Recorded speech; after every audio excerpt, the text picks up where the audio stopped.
Welcome, everyone. This is the final Super Sunday in the house alongside me, Grandmaster Sage Grover. Finals of the Tech Mahindra Global Chess League GCL contenders. How excited are you? Very excited because we're starting with the prodigy itself, Faustino Mhm. Oro versus Pranav Anand, and what a match it's going to be. Um, I know it's a bit early, but who are you rooting for? I think I'm putting you in a tough spot here because Pranav is of course an Indian player, and of course we know him personally in that sense. But what do you think is going to happen here? Yeah, you put it very well, Sahaj.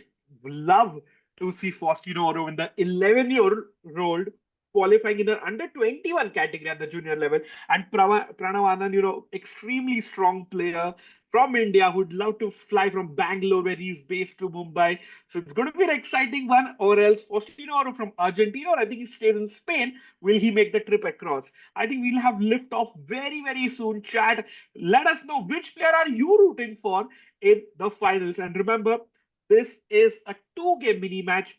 The winner of this match will be the brand ambassador for season 3 from the Prodigy, and he will be there with us in Mumbai for the GCL finals. Sahaj, I have picked a Faustino Oro in this. Whom are you picking for? I think I'm going to go with Pranav Anand in this one. Of Hmm, course, Fausti is having, I think, a dream run, defeating Denis Lazovic 2-0 true. yesterday Yeah. was super impressive. But I think Pranav can be a bit unpredictable. And of course, he's a better player on paper as well. So I think it's going to be a tough fight, but I'm going to go with Pranav on this one. And let's see what happens. And by the way, as soon as we're here, the game is Ah, aborted. What happened? I'm not sure. Maybe it was Pranav was supposed to play white, or I don't know. It should be Fosti as the higher seed. Remember, it's also Sahaj in all three categories. The top two seeds have qualified. So big kudos, to the GCL team, the chess.com team who made the brackets and who came up with this format. So big kudos to them. And yeah, we'll see Fosti, the top seed. Will he win? Because that's the dream of our, format designers. They would love to see a perfect bracket overall for the 16 players. So, Saj, we are about to go live for Oro with this amazing setup as we see just above us. It's going to be exciting. Two-game mini match. 10 plus 0 is the format, Saj. No increment. Maybe an Armageddon. Absolutely. But I just have a cool stat in my mind, and I'm just gonna Mhm. say it that Faustino Oro has not even drawn a single match so far. If Ooh. we think about it. So he defeated Ross Chan 2-0, and then also he defeated Denis Lazovic 2-0 as well. So he's not even made a single draw so far. So, I mean, going with Fausti, I think seems like the safer choice, considering Pranav was struggling, in the first round against Pranesh yesterday, losing with the white pieces very quickly, making that blunder. But he did bounce back, I think, in a spectacular fashion, winning the Armageddon. I think that was quite impressive. But still, I think Fausti is the player to beat. Absolutely. And Pranav won 1.5, 0.5 against Joel Soren Patel. And after that, we had the semis where Pranav beat Pranesh after he made a blunder in game. But that was a very nice comeback, a very nice defense in the Armageddon. So both players having a different route to the finals, but Sahaj, the stakes are super high. This is where all the things. This is what the players are playing for. And with that, we also have in chat. Hello, Pardesi. Welcome in the chat. And Mohit says, "Hello, Rakesh man said, why, what's up? We are excited, Mohit. Let us know which player are you rooting for." And yeah, it's going to be an amazing final. Games will be kicking off any moment, Sahaj. Yep, any moment. I'm just trying to refresh the page to see if we have a new link. So sorry for everyone who's watching this. Your screen is gonna glitch for a second. I'm looking for that new link. I think it should be updated any moment now because I can see both of the players are ready. And I think we should have liftoff. There is first. Okay, he's definitely not playing. I know he's always drinking. I don't know what he's drinking. I mean, whatever it is, Mhm. it's working really well for him. Maybe it's just water. Maybe he's taking a page out of Prag's book. But I would love Mhm. to see how he plays today. Also, yeah, that background, it just doesn't do him justice. I feel, having that IM next to him. I feel like he already has that GM sort of, or maybe he already has it in his house, and he's just waiting to change it.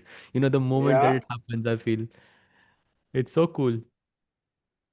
And it might happen very soon, Sahaj. And he might become the youngest chess grandmaster in the history of the game.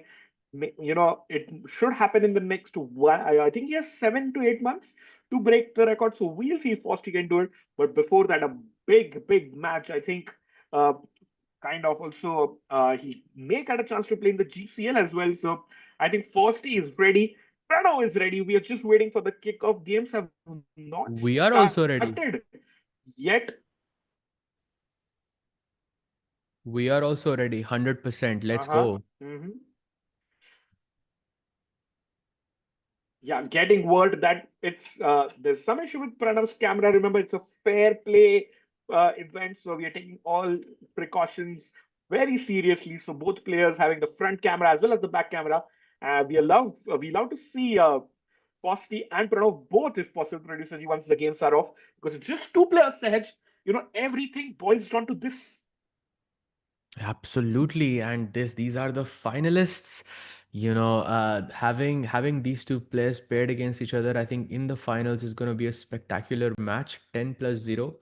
Let's see what happens. I feel like from their body language, the match has begun already. Oh, there we do. Yeah, There we yeah. go. Let's go. We have Roy Lopez on the board. Pranav, I think, again playing super quickly in the opening phase. Last time it did not work out so well for him, but hopefully he can slow down in crucial moments. Yeah. Yeah, I think if he might have had a word with his coach, both players must be extremely well prepared because you know your opponent, and with their coaches and their team of seconds, I'm pretty sure both players have had a look at what openings, what style the other player prefers. And here we see Pranav playing super fast as always, as we saw yesterday. And Sahaj, let us know what's Black's idea here with pushing the side pawn to a5. I believe he wants to play a4, rook b8, and at some point he wants to get this pawn to c5. And okay, try hope for a breakthrough on the queen side somewhere. But this looks like some prep from Pranav's side to me. Yep, only 9 games so far in this position. Bishop a2 being the most popular move, and Black seems to score decently. Actually, Black seems to score better than White here. So definitely some prep incoming from Pranav's side, but Fausti is still playing super quickly. He goes h3, guards the g4 square in case of bishop g4 and knight g4, and now he's preparing for bishop e3. I think from White's perspective, you either want d4 or you want to play on the king side somehow with knight h4, queen f3, knight f5, and on Black side, I think Black wants to push b4, and how this happens is going to be interesting to see. But I think one thing is for sure, this is not gonna be a dry position whatsoever. I feel like we are just waiting. It's just gonna be a couple of moves where White's gonna launch the attack on the king side and Black's gonna launch the attack on queen side, and then it's gonna be a race. Absolutely, Serge. Thanks for that breakdown. And you know what? I am checking the master games, and it looks like a few players. Jan Nepomniachtchi, White Ethic. In fact, also Caleb Levitan has played this, as well as Sahaj. Can you guess the last name? Gukesh Domaraju, the world champion, has Oh. played this back in 2023. I think Pranav is taking a leaf out of Gukesh's book there. Oh, amazing. He goes rookie one. I think a pretty logical, like one of those hand moves you play in Spanish when you don't want to think and you just want to get a move and think in your opponent's time. I think now maybe he's gearing up for some d4 break. He doesn't. He goes queen e2. I don't like this move so much. I would have preferred queen d2 because you would have the possibility of taking on h6 and maybe launching some attack. But with queen e2, I feel maybe Yeah. he's planning for rook a d1 and d4, but that just feels too slow for my taste. Then also Black can just simply sidestep with queen c8 and there is no x-ray to the queen anymore. Is it safe to say that Pranav has he somehow looks better to me already. More comfortable for He sure. does, he does, and I think for sure. And look at the clock timing side. 1 minute advantage on the clock, decent position. The bar is slightly favor in Black's favor. So I think Pranav has won the opening battle.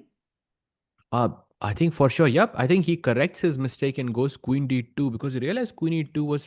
It just felt Mhm. weird because this knight also wants to go to e2 and g3, and in Yeah. order to have some attack on the king side. So he does correct his mistake, but now the question is it going to cost him, and how much is it going to cost him? Because it's just one move. It's the opening phase, maybe not so much. Okay, actually, Pranav makes a slight inaccuracy with bishop e6. Apparently, knight e7 and knight g6 was the best way to go here, but somehow that feels hard to play in faster formats. Yeah, it is. It is. It just feels a little odd. Bishops being traded here. Pawn to d4, Costi threatening pawn to d5, forking the Oops. rook That's a and dangerous knight. move. That's a very, very dangerous move. He has to guard it somehow. I would have liked if he took with the f pawn here to continue some attack on the queen side, and d4 might not be Yeah. possible as much there. But after rook e6 d4, I feel Fausti has now taken back control in the position, and now he's back in the driver's seat. Mhm. Maybe you can go rook e8. Looks Maybe you like it. can go Looks like I pawn think takes. Pranav having his first. Mm-hmm. Yeah. I think just Pranav looking like having his first long think of the game's edge. Right. Actually, you are absolutely right. 37 seconds is long think in this time format. Yeah, but of course, this was the first time that he did it. And also, I mean, the position kind of looks more comfortable for white now. And these pawns, even though they're a bit advanced, but they also look a bit exposed to me. Like I would much rather have this pawn on a6 and just have this b5 pawn defended, because now my rook on b8 is now stuck defending this b5 pawn, and now I can't get it to activity as easily. And also, let's not forget, white always has this threat of going bishop takes f6 and going knight to d5. This knight is on the center of the board. It attacks the c7 pawn. Maybe not immediately, because black has this queen takes b2 type of ideas, although you have to be careful if the queen doesn't get trapped there. But still, I think this idea of bishop f6 and knight d5 looks very, very tempting to play from the white side. um, yeah, I think Pranav has to be a bit careful here to not Very end up in a tempting completely worse indeed. position. Yeah, fully agreed. Very nice breakdown there by Grandmaster Grover. And we see Fosti had a very interesting thinking pose.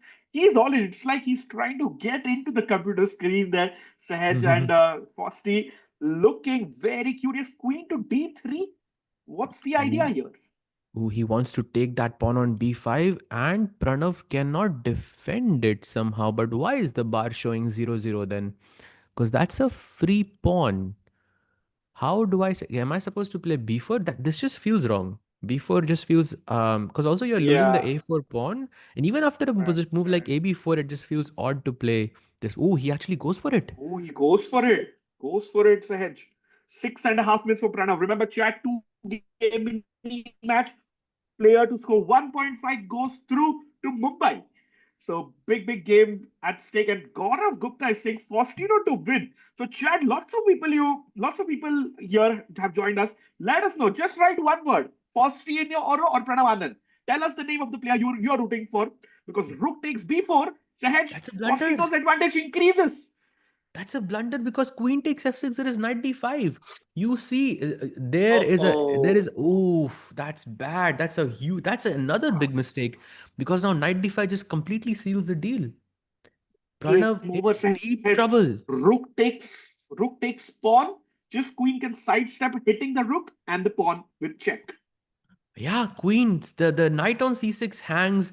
The queen rook on b2 Oh, hangs. The pawn on f6 also hangs. So many pieces hanging hmm. here. We saw a little sigh from Pranav. I think this definitely means that he blundered something or he missed something in the game, and now Fausti is completely winning. Yeah, and said very interesting to note. Normally players playing online chess have one hand on their mouse, their playing hand, but Fosti loves to think like in a normal OTB game, both hands on his face, like they do in classical chess over the board. Maybe that's what we're doing wrong. Yeah, that's why Fausti is so fast. He goes 95. Okay. Faustino Oru. Oh wow, the knight jumping into f5. Queen can come across and give a check. Sahaj, I think I love White's position. I think it's yeah, in classical terms, you're very close to a resignation if this was a classical game. But I think he's still gonna fight. I mean, one knight is sitting on d5, that's an outpost. The other knight is gonna sit on f5, that's also an outpost. Your f6, h6 pawns are about to be taken. This rook can join in on the action with rook e3. There's queen g3 as well. And oof, look at this, Oh, knight c6, game over. Knight c6 you cannot take because knight oh f6 yes. check.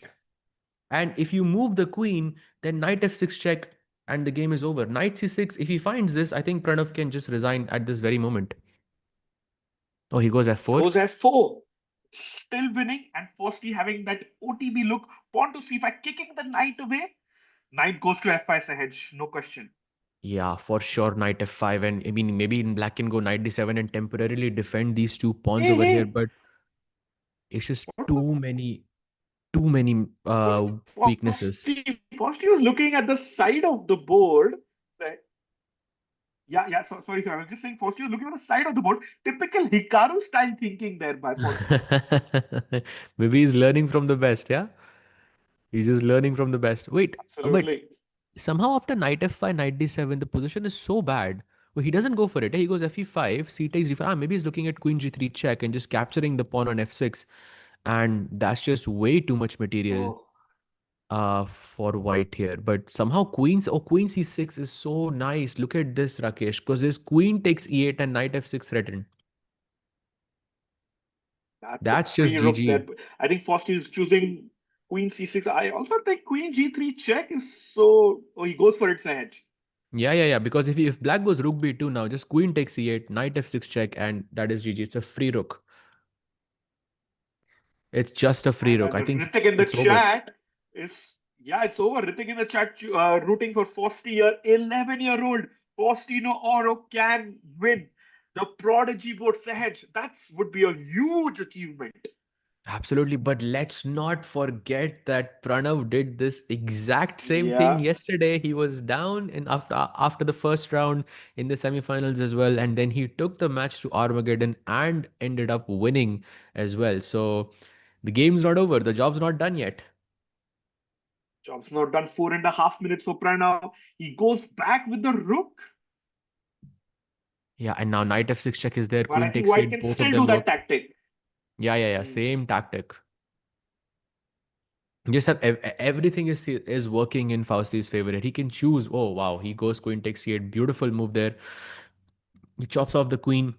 Rook takes d4 incoming next. You can take the a4 pawn, and I think that is just GG. You cannot even play on time because Fausti has more time on the clock and two connected passes. Yeah, this is over. Okay, he goes rook b8, I defending. think this is resignable, Sahaj. Yeah, of course.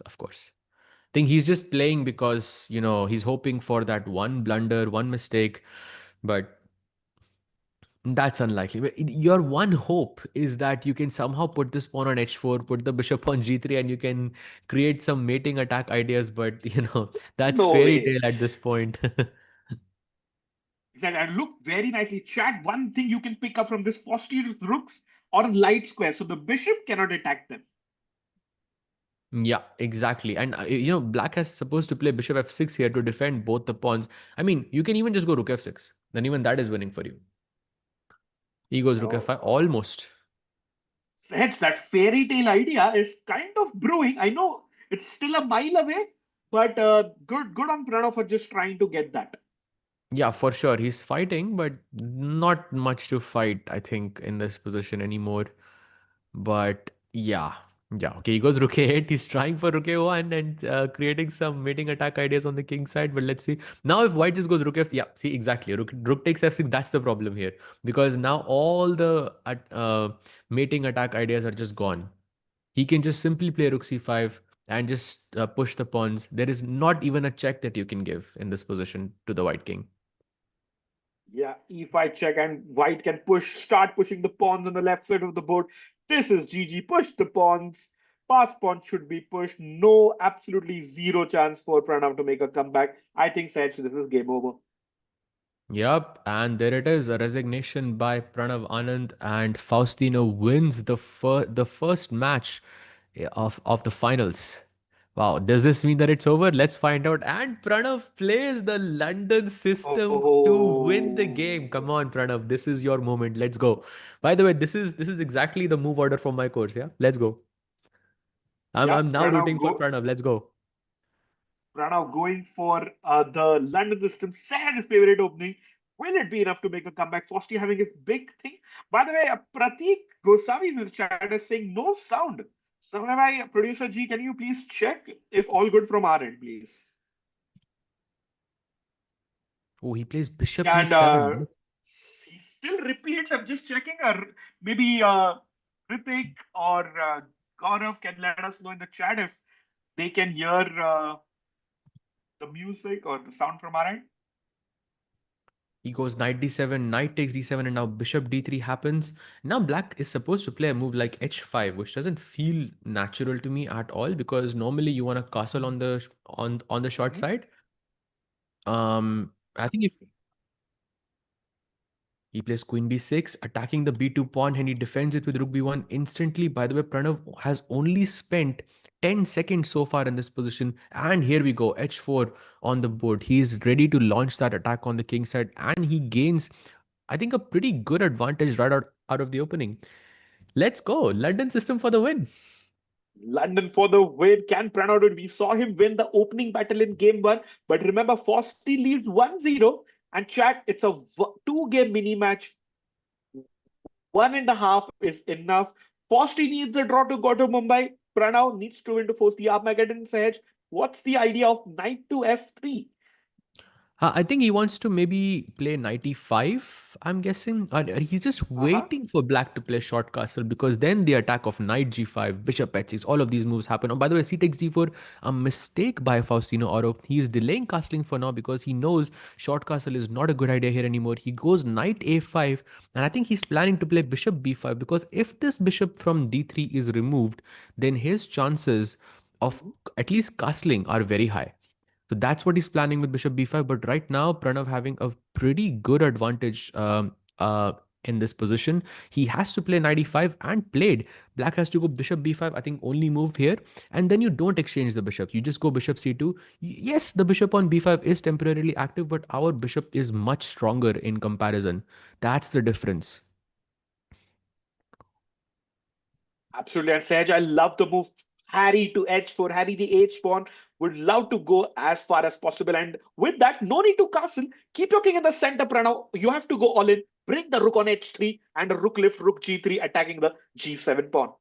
Absolutely. At G7 pawn, rook F3 also possible. Queen H5 is also possible. So many attacking ideas incoming for Pranav here.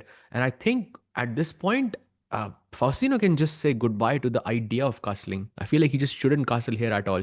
By the way, I was thinking if you played G6, can I just go bishop takes G6? Is that possible? He doesn't go for it. He goes rook F8. That's a very bad sign. Oh, that's a This big mistake. And he goes bishop c2, sidestepping. Oh, now he has this threat of knight takes f7, rook f7, and bishop g6, and that can take away um, an exchange. So Faustino has to be a bit careful. Yeah, and we see 7.5 minutes edge. Overall, I feel once again Pranav has won the opening battle and he has a great position. But the point is, he has to win. He has to put the ball in the back of the net. Otherwise, he's going home. Let's go, Pranav. We're seeing lots of messages in the chat. The Indian fans rallying for Pranav Sahaj. Yeah, absolutely. And me too. I mean, London system. Yeah, London system for the win. I mean, we have to support Yeah. Pranav here. Come on. When you are this is an example for everyone. Yeah, when you are down in a match, you have to win on demand, you play the London system because that's what's gonna get you the W. And you can see the time difference. I mean, Faustino is known to be an exceptionally fast player, and he's down 2 minutes. The position is looking a bit worse for him. It's about point 0.8, point 0.9, something like that. So I Mhm. think things are looking pretty positive for Pranav so far. Absolutely, and said so much at stake. Winner qualifies to Mumbai for the GCL edition, the third edition here, and also, of course, the winner will be the brand ambassador for season three. So, Saj, high pressure game. Would you have played the London in a must-win game? 100%. 100%. But I see, I don't get to the stage where you have to be in a must-win position, like must-win situation. So that's my True. problem. That's why I'm holding London system for that moment where I'm in a must-win situation and and I'm just gonna, uh, uh, sh- show it then. But okay, he goes queen g4, the best move in the position, attacking the g7 pawn. If black plays g6, for sure, we are going to sack something. I don't know what. I mean, h6 is Oh, hanging as well, but we have to sack something here. The position is for sure. I screaming think for it. it's time to go. And for Pranav, it doesn't matter if he draws or loses, he has to go all in. So it just makes sense. Posti captures the knight in the center. 3 minute advantage for Pranav Sahaj. Yeah, absolutely. And bishop takes g6. Okay, no, not bishop g6. He goes bishop g7 just to capture this pawn on h6. Free pawn. You've got the London bishop. All the dark squares are in white's control. I I believe we're headed into Armageddon here. Oh, he's giving you a chance to castle. Wow. We can castle here. If Castle. you Oh, there's no castle, 92, no fork. So yep, the Pranav, bishop on h6 here is a controls the chance square. to grab it. Yeah, if he castles, I think he's completely winning. Oh, he And he he he Sahaj, doesn't go for it. chat is all over the game today. Loving the support for both players. Ritik says support for Pranav. Let's go Armageddon. Ritik, I think your wish will be granted today. And Pratik Gosavi also says, let's go Pranav. Absolutely. Let's go, let's go, let's go. But of course, Fausti, he has not even drawn a single match so far. So Yeah, him being in yeah. this situation right now is already pretty impressive. But the question is, will he break? Will Pranav be able to convert this advantage into a win? That's the question. He goes bishop c4, attacking the a2 pawn. He's probably trying to find some counterplay with bishop a2 and queen b2 just to have some something to play for, I guess, in the position. Otherwise, the position just looks really sad for black right now because of the dark squares. Can also Fosti go, Pranav go something like Queen F6 through threatening checkmate in one. You can, but I was thinking king d7 and I wasn't sure. Like you give a check here, I go king c6, you have bishop a4 check, and then I guard it with my bishop. I like the king sitting on Okay. e8. I Mhm. love this king sitting on e8. I feel like this is not the best piece in the position, and I think black will play king d7 himself. Like sooner or later, because his king is just not allowing the rooks to connect. He needs that, I think, right now. Goes smart move by Pranav. He just supports the pawn, saves his own pawn with pawn to a3, and asking the question to Fosti, hey, buddy, what are you going to do? Absolutely. And he goes queen to c6. I think placing his queen on a light square. I'm not really sure what the point of this move is. Maybe he's planning bishop a6 and queen c4, something like that. But he could have done it immediately as well with bishop a6. Maybe it's just a waiting move. White Oh, goes f3. Very smart move, by the way, because now the king yeah, can go to f2 and we can do that artificial castling on the board. absolutely. And once And this rook comes into play with rook e1, I feel like the game is headed towards a very easy win for Pranav here. yeah, yeah, and Prithvi GS in the chat says Pranav for the win. And Mohit is making a great point. India just going through some tough times. Yeah, we haven't had the great success that we saw, last year. But remember, Pranav is the only Indian who is playing in today's finale across the three categories. So he will be definitely wanting to be another addition to the Tech Mahindra Global Chess League. And lots of people in the chat do hit the like button, chat, so we get more viewers into the stream. So thank you for your support and Sahaj. Bishop traded on the queen side. Ooh, that might have favored Fausti here. Although the position is technically Oh. still winning, but I think Mhm. now he has more chances to hold because we don't have any control over the light squares anymore. And although the next few moves for black are not easy to make. He had to play queen c2 and queen f5. I mean, why would you go into the end game when you're already a pawn down? That doesn't make much sense. Oh, Maybe that's a mistake. Fosti Bishop going e5. for it.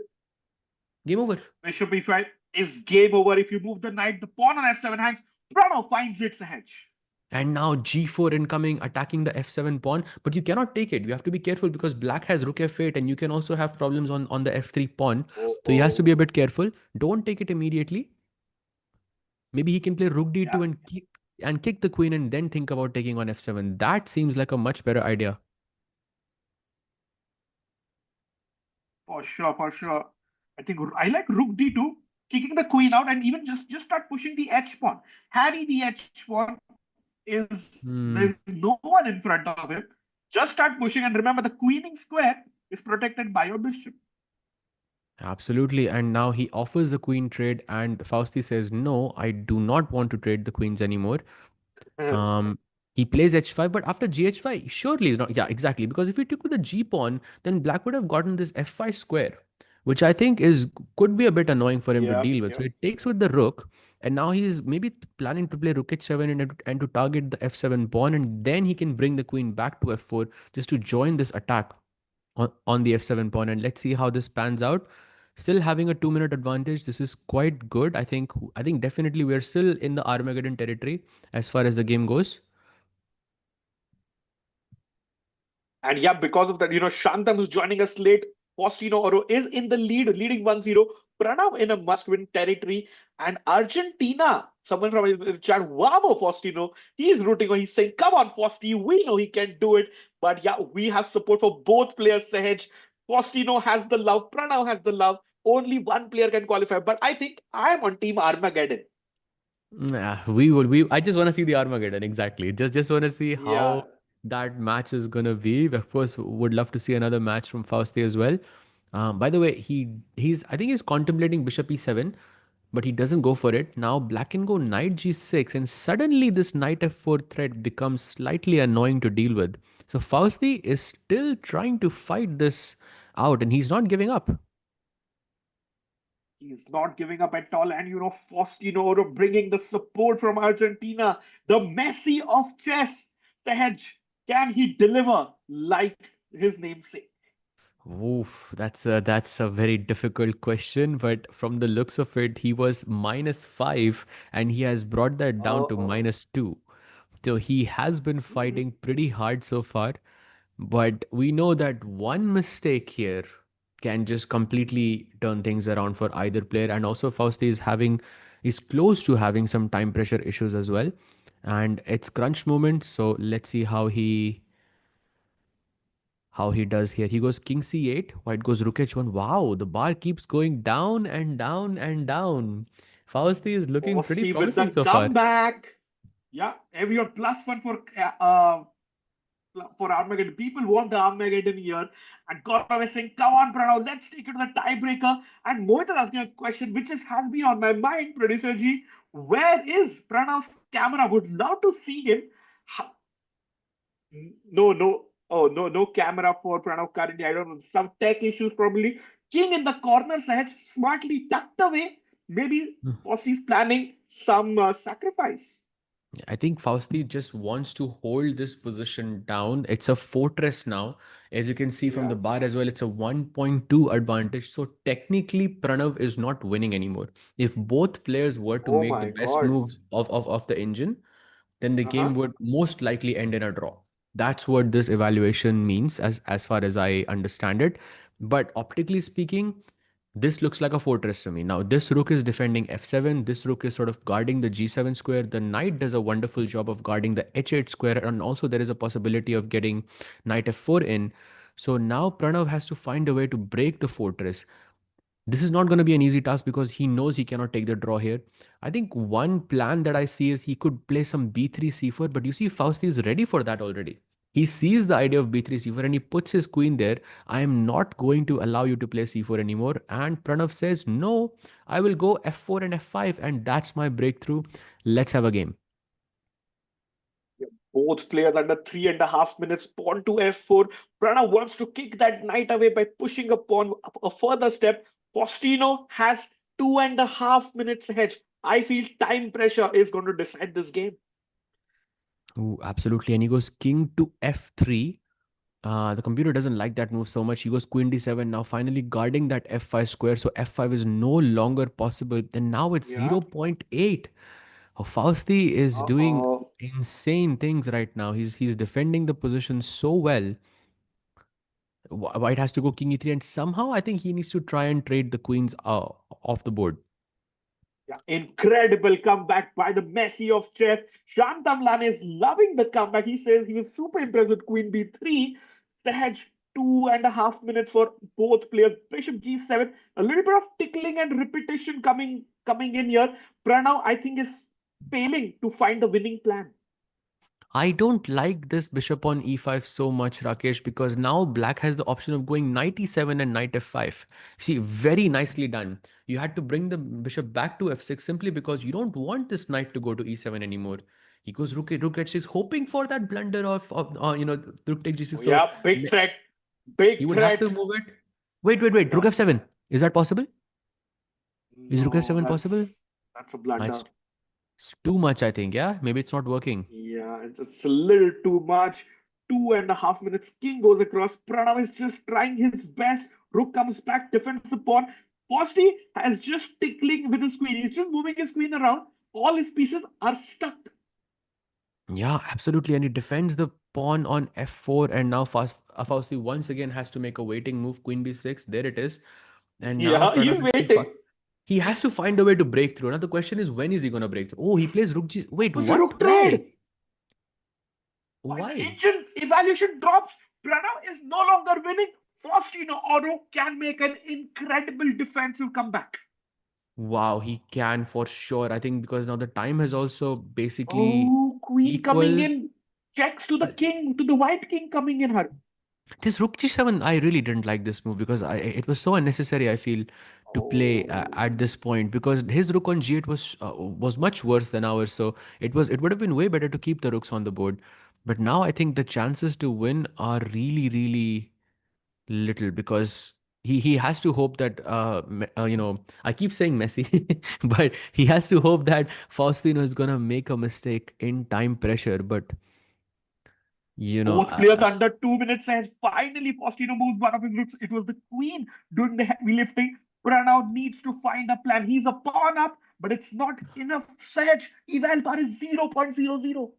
wow, Queen A1, the best move found, and now the Queen is going to H1 here, and now suddenly it Oh, is Pranav who has to be careful. oh, what a This move. can.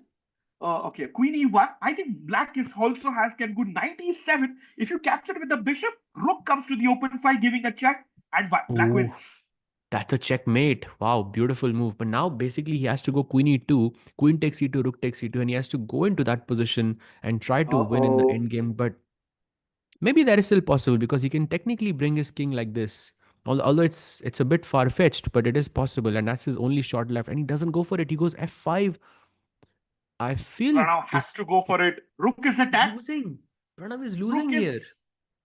Oh, black's rook coming in. Fossey has taken over. Ritik says, what a game. In fact, says this is befitting to a finale of the Tech Mahindra Global Chess League Prodigy category. Pranav under 1 minute. Faustine also Sage, having this looks he's tough. also in he's also in bullet mode. Rook h8 check is possible. Rook e4 is possible. I like rook e4 quite a lot because you have rook h4 check as a potential threat. Yeah. And basically this means this is gone. The position is gone. Yeah, There's no Pranav can enter with defense. his queen with a check and take the repetition, but it will mean he's out. Pranav is in must-win category. Faustino Oro. I'm super impressed with this kid. He blunders a mate in three. Oh, That's this a is mate. over. This is over. Queen check. Oh, oof. Look Queen at takes Fausti. g5. He leans back in his chair. The Messi of chess knows that the job is done. Checkmate. GG's. Well done, Faustino Oro. Wow, incredible Look at defense by that. Faustino Oro. Incredible defense. And said he did that double-fisted pump. Faustino Oro is our champion. Congratulations to the 11-year-old Faustino Oro, the Messi of chess. He has won the prodigy category of the Tech Mahindra Global Chess League. He will coming to Mumbai. Congratulations, Faustino. What a player! What a player! What a player! Insane, insane. And defending that position, holding down a fortress until a moment where your opponent just slightly over pushes and then you just completely pounce on them. What a show. Wow. Incredible, Saj. I am so impressed, mesmerized by his play. An incredible defense and the top seed of this event. Kudos once again to the organizing team and the team who made the brackets. They gave him the first seed Sahaj, and Faustino has delivered. Absolutely, and what a game it was. There was a moment, there was a slight Mhm. moment where he could have gone for the win. This was that moment, by the way, where Faustino played Queen D3, and after Bishop E5, which was played, Knight F5, G4, and Knight E7, he should not have gone Queen E3 here, which is what he played. He should have just played Rook T2, kick the queen away, and then take the pawn on F7. And I think at some moment maybe Pranav thought that his queen could get trapped, but the point is after rook f8 queen h7, the rook can never go to h8 because your bishop defends that square very nicely. And I think once he gave this chance to Fausti, he just never gave him another moment, that winning moment anymore after this. I mean, Yeah, who is and gonna say this kid is 11 years old? exactly, and chat is going crazy with that. Really appreciate the deep dive analysis, Edge. But this is the moment of Faustino Oro loving the chat. I'm just reading out a few messages. Mind blowing and mind bending game, says Ritik. Significa Golden. Vamos, El Faustino in Nitor. Javier Martin in the chat. Diego Burga says Golden Boy. We are seeing a lot of love from Argentina here. They just love Messi, and the Messi of chess has delivered. Valentina is sending fire emojis in the chat. Sahaj, Faustino Oro, what a player, man. I'm super impressed, and I think very well deserved 2-0 win. And we'll be excited to meet him in Mumbai. Oh, that will be so much fun. And yep, 2-0 win. That means he keeps his streak alive. Yeah, not even a single draw on his entire journey of this entire event. I mean, not a single draw made in that's very, very impressive. Absolutely, it's amazing to have an Aguante Argentina y Faustino Francisco Sartori is extremely glad to see, and people are calling him Faustino Messi. I think in a few years, probably we know Messi's super big and like a god in Argentina, but you never know, Sage, if Faustino becomes the world champion, it will be like one of these moments where actually gives him the global stage from the global chess league. Absolutely. Absolutely. And if he's able to do these things at 11 years old, then imagine Yeah. what he's gonna do when he's 20. That's the question. This is insane. Oh, wow. This is amazing. I'm super, super thrilled. What an amazing gift hedge. You know what? Faustino Oro will be, mobbed with fans in Mumbai when he comes for the Global Chess League. Faustino has booked his tickets ahead. We are still waiting on the other two categories. The finals will be played for the men's category next, and we will wrap up with the women's category. So we have one champion, two more to go, Sahaj. Will it be Jose Martinez from Mexico, or will it be Andrew Rank from the US? We'll have a look at that on the other side of this very, very short break. Stay there in the chat.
Hello, hello, hello. Welcome back, everyone. We are back after the amazing performance by Faustino Oro, where he booked his ticket to Mumbai.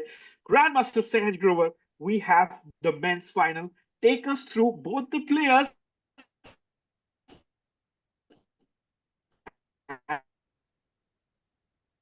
So we have basically, I'm just gonna go on the board so we can actually check. I think the board is okay. There we go. Oh, by the way, the games are already the games have already begun, so we can jump in on the action immediately. And I see Let's this go. nice little poll that you have going over there. By the way, the same opening played that Pranav went for. I think no, Faustino Oro went for with the white pieces. The same opening is now played between Jaws Pem and Andrew Tang. But yes, I think Josh Pem, I think, does not need any introduction. Same goes for Andrew Tang as well. Both of them are extremely strong players in their own regard. I think in classical format, I think Josh Pem has a slight advantage over Andrew Tang, but this is not classical. This is rapid, and I think the lower the time, the better Andrew Tang becomes. So this will be a very exciting match. I think it can go either way. I'm glued to my seat. Let's go. Let's have this game. What? Okay. Quick question. If you had to just choose one name, what would it be? I think it's the favorite, the top seed, Yospam or Jose Martinez would be my pick. Sahaj, how about you? Yeah. I'm gonna go with Andrew Tang just because I feel this is a faster format, so it could, Mhm. mean that Andrew Tang could be a very very dangerous player here. But let's see what happens. By the way, judging by the position, how the opening has gone, I believe Jospem maybe has a slightly more comfortable position. He's got this wonderful knight on d5. It is an outpost. Of course, black is never going to take this knight because once uh, white recaptures, this bishop is going to be an absolute nightmare for Andrew Tang over here. So I think slightly more comfortable position for Jospem so far, although the bar seems to like Andrew Tang's position more. It suggests this move f5.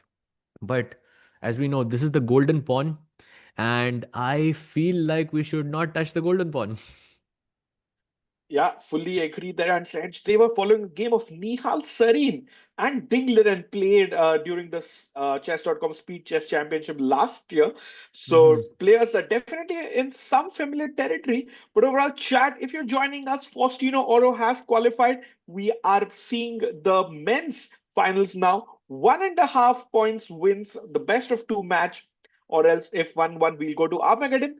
Sahaj 10 plus 0 Armageddon, and that's a big 10 plus 0 is the format, and I think that's a big reason why you chose Andrew Tang. Absolutely, absolutely. Because if it goes into Armageddon, I don't know if in that match I will say that Jospam has that clear, that classical advantage anymore. So, Uh-huh. but it's gonna be a fun match regardless. I think so far, uh, I think Jospam is playing really solid. He's just trying to wait and see where his opponent is gonna make a mistake. He's trying to see how he will sort of break the position open, whether it's going to be d5, whether it's going to be f5. Both of them are possible. And let's see how he plays. Right now, he has 20 seconds more. Wow, he plays c4, the best move in the position, not allowing d5 and only giving room for f5. And this f5 move, it always looks good. But, Mhm. 90% of the times it's not good. It always looks amazing, but it's usually never a good idea from what I've seen. I'm not sure if people in the chat remember a similar thing between the game of Gukesh and Divya, where they played a Rosolimo and Gukesh played f4. He was playing from the white side and he played f4. And although it looked so natural to play, but that was the move that sort of took away his advantage. So this move f4 or f5 always looks amazing, but I don't know. It has its problems here and there. So let's see what happens. And he plays rook Looks like, c1. yeah, Andrew Tang has just taken that option out of his mind, or the venom from that, because Rook on C8 clearly means he's not looking to push the F pawn anytime soon. King goes to the side, Sahaj. Around, we are finishing up the opening stage. Who do you think won the opening battle here? I think Jaws spam because as white, if after move 20 you have a very stable edge, I feel Yeah. you have done your job well, because that's the most you can expect these days at extremely high level chess. If and I feel okay. By the way, he does play Uh-oh. f5 finally on the board. Um, But yeah, I feel Jospem should be more comfortable here. Although whenever Black plays f5, I think you are slightly uncomfortable because you're not sure whether Black is going to Mhm. take on e4, whether Black's going to play f4, or whether you want to take on f5. All of these moves are possible, and he has to be just a bit more careful here to not simplify the position into a situation where uh, Andrew Tang has counterplay. That's what he wants to avoid here. So he has to be a bit careful though. Yeah, and Francisco is asking, will Fosti play more games? No, he does not. He will play more games in Mumbai now because he has qualified, and he also wins a very cool, I think, $5,000 apart from all the other accolades that he gets by also being the brand ambassador for season 3. Sahaj, this game is also, you get to be the brand ambassador for season 3. But apart from that, speaking of prize money, winner gets 7.5 like 7.5 thousand US dollars, so 7.5 grand there. Loser only gets $1,000, so it's almost a $6,500 match in a way. That's a lot of money to for the winner and the loser. That's a big difference. So we know what the Yeah, players are fighting for, apart from of course being the brand ambassador of the event itself, which of course is a huge achievement on its own. But wow, that's a lot of money. lot of money indeed. Pontics B4. While you're spending things, I'm just also checking. Daniel says, Faustino, what a player. Congrats to him and his family. So, chat, keep the messages coming. We love reading those messages. And also, let us know Tang or Jospem or Jose Martinez. Just write one name in the chat. We'll see whom you are rooting for. Sehaj is on team Andrew Tang. I'm on team Jospem. I feel like I'm on Team Armageddon. I just want to see an Armageddon here because I feel that's where, Yeah. it's gonna be the most Yeah. fun for me. So I'm on Team Armageddon. No matter what happens, let's go to True. Armageddon, guys. Let's bring that fire on the board. I want to see what these guys have prepared for that exact situation. So yeah. So on the chat, let us know if it's Team Jospem, Team Andrew Tang, or Team Armageddon. I feel like that also should be an option here. For sure. And we have the poll up, as Sahaj had mentioned earlier. So predict, do put in your vote and let us know in the poll. Sahaj, Pontics B4 has been played by White. Andrew Tang under 5 minutes, but the Bullet God, I don't think needs to worry about that. Wait, that's a blunder. Rook c6 is a huge blunder. Wait, why is this a What? blunder? Wait, what am What? I missing? Oh, knight d4 is there. E takes f5, gf5, knight d4. Uh-oh. Oh, Wow. oh. Forking the Oh, rook and the pawn. This is a oof. huge blunder, which you see your spam lights light up. He spots that in a second. Sahaj. Does does he find knight d4? That's the question. And he finds it. Yes. Wow. Oh And my there we see a little God. sigh from Andrew Tang. He knows this position is dead lost. Now you need Faustino Oro level of defense in order to Yeah. survive in this position. It's very tough. White gets an extra pawn. Queen comes to the center. It's a big blunder and similar to the blunder Abhimanyu played against Andrew Tang yesterday. And we saw Andrew winning that match easily. I hope we don't have like a one-sided final, but this, at least game 1, looks in Jose's control. Absolutely. And now it's already a +4 advantage, which is huge. I think he can go pawn takes pawn, but honestly, this move is a bit too tactical for my taste because already I'm a pawn up. I would play something like knight e3 just to get the knight back to d5, and I know I have a winning advantage there, and that's more than enough for me to believe in the position. But let's see what he goes for.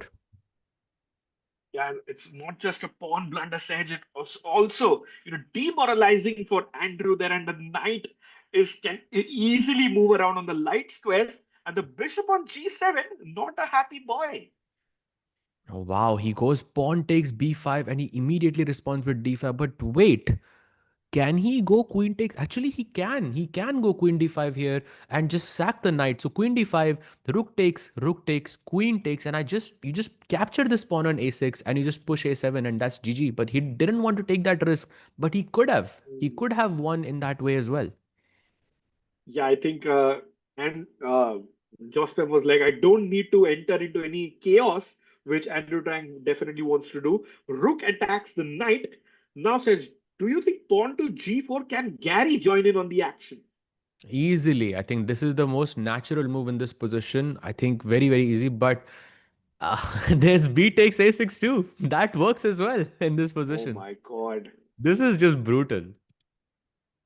Yeah, and Francisco, thank you for letting us know that oro means gold in Spanish. So it's kind of like the golden boy in a way. So Oh, very I was nice thinking of the information. golden pawn. Oh no no no, the golden pawn. He pushed F5 and that went. So or that's Hmm. not a don't touch the oro pawn. Hmm. Sahaj. I like that. I like that. He goes rook takes b5. Now the back rank is up for grabs, so white can play rook c8 check Uh-huh.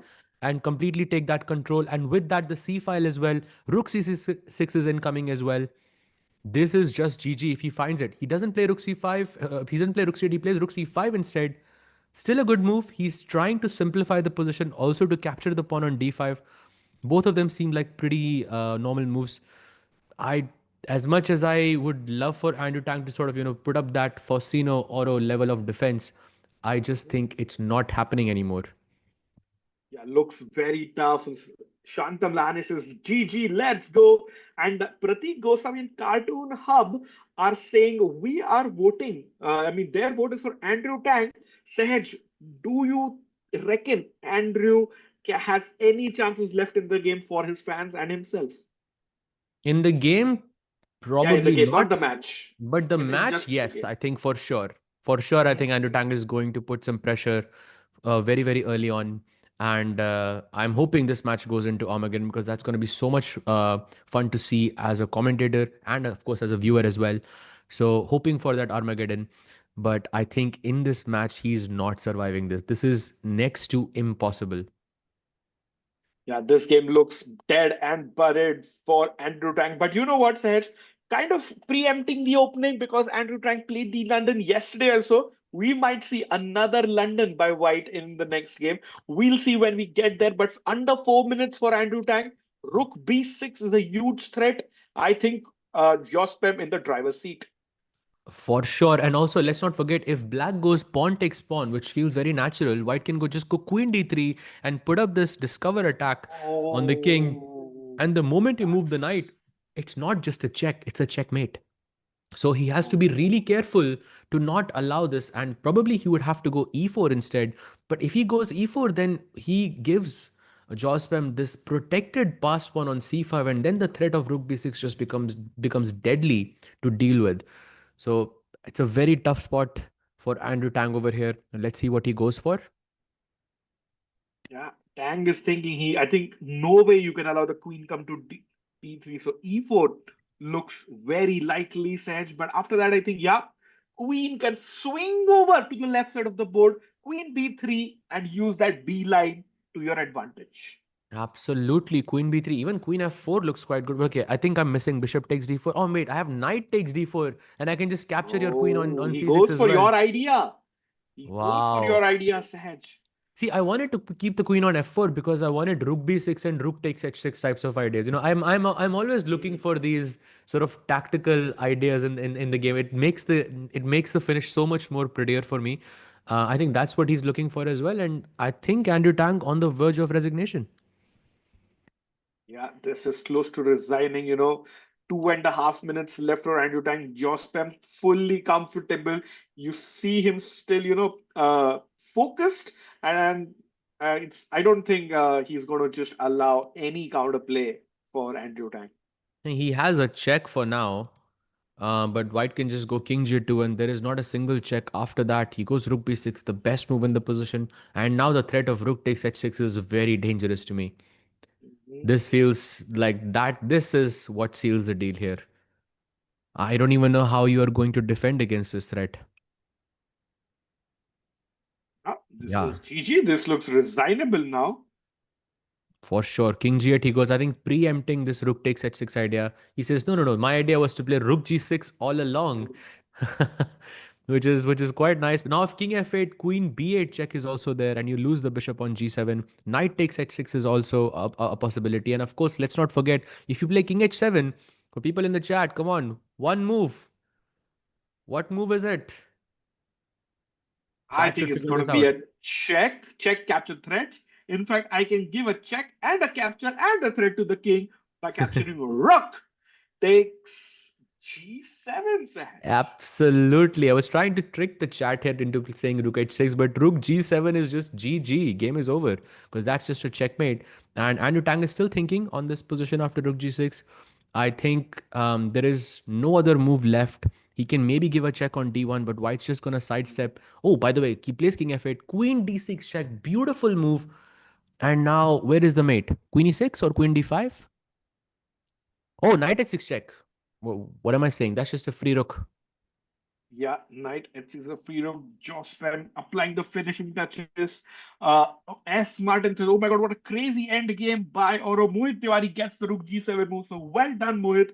But I think here no defense by Andrew Tang. It was Faustino's incredible save. But here looks like Andrew Tang is going down, and he will have to win because remember this is a two-game mini match. You have to win, Sanch. Yep, he wins, takes the lead in the finals against Andrew Tang, and now the all eyes on Andrew Tang because he has to deliver with the white pieces. And look at what he plays. Oh, He I let's predicted it. go, let's Blunder go. system here, and we saw Pranav doing the same after he lost game one. He went for the London system, got a close to winning position, Sahaj. But can we see the same from Andrew Tang? That's a question I think that will be answered very very quickly. He goes for this bishop e2 variation because he didn't want the knight to go to d2. He wanted the knight to go to c3. That's his Mhm. plan. I think he's aiming for a long drawn out endgame where he can put the pressure for a really long amount of time and see if Jospem cracks in any sense. That's what he is hoping for. Because right now, if we look at the position, it's basically identical. The one difference in the position is that White's bishop is on c4 and Black's bishop is on c8. If this bishop was magically on f5, this position is completely identical. So Andrew Tang having that slight opening edge, Mhm. but it's not anything tangible as of now. And Sahaj, we know you have studied this opening extensively, made a course on chessable as well. Do you think this opening or this particular variation has enough venom for a must-win game? I think if you want the game to be long, because I Mhm. think that's the strategy for Andrew Tang, because the longer the game goes, the less time Jospem has, and the more skill he can show, with his hyper bullet skills. I think that's Yeah, probably the yeah. idea here. If that is the case, then for sure, I think the he chose the opening quite well. But the question is whether Jaws Spam is gonna crack. And if you're playing for a draw, like this is, I would say this is a pretty annoying position to play for a draw as black because black has basically Mhm. no chance to win here. This is more or less a two result position. It's very difficult to kind of play for a win, and that can put some psychological pressure on Jospem. And I think that's the strategy. But let's see if he cracks. For sure, says Rook coming to the open file. I think Andrew Tang playing on the clock for sure because he will want to showcase his hyper bullet skills there. And 8.5 minutes for Josh Pim. Looks like Andrew Tang might have just won the opening battle, Sahaj. While Rohit Singh says, "Hello, hello, Sahaj by Rakesh by chat. Do let us know. Pick a winner. Vote in the poll as well. Jose Martinez or Andrew Tang. Let us know in the comments, chat. Or Armageddon. Armageddon. Yeah, I'm or team Team Armageddon here. Armageddon. We want an Armageddon. So in this match, I would Yeah. love it if Andrew Tang can somehow pull a win, and then we get to see a very exciting Armageddon match. I think that would be insane here. By the way, he plays b6 now. Andrew Tang having only just one move in this position to keep any advantage, which is knight e4. There is also queen f4 possible, but I prefer knight e4 because then this knight can jump to d6 and Mhm. annoy this bishop on c8. I think this is how you can put long-term pressure on your opponent. But Andrew Tang still thinking, trying to calculate all of these moves to see where Jospem is going to be the most uncomfortable. Yeah, and looks like, Andrew Tang's first long think of the game. I think it's fair to say both players out of their opening prep, opening books, and we will have an original gap to this. Jose flexing his muscles, Sahaj. Is that a sign of confidence? For sure, for sure. I mean, he is leading the event with 1-0. He is definitely feeling super confident, but he knows the job is not done. And he was playing another event just now online, which I Yeah. was playing as well. So he's completely warmed up to play this tournament. For sure, $7,500 at stake. The winner gets that, becomes the season three ambassador of the Tech Mahindra Global Chess League. Jose will be making the long trip across more than 30 hours from Mexico to Mumbai. What a journey that has been.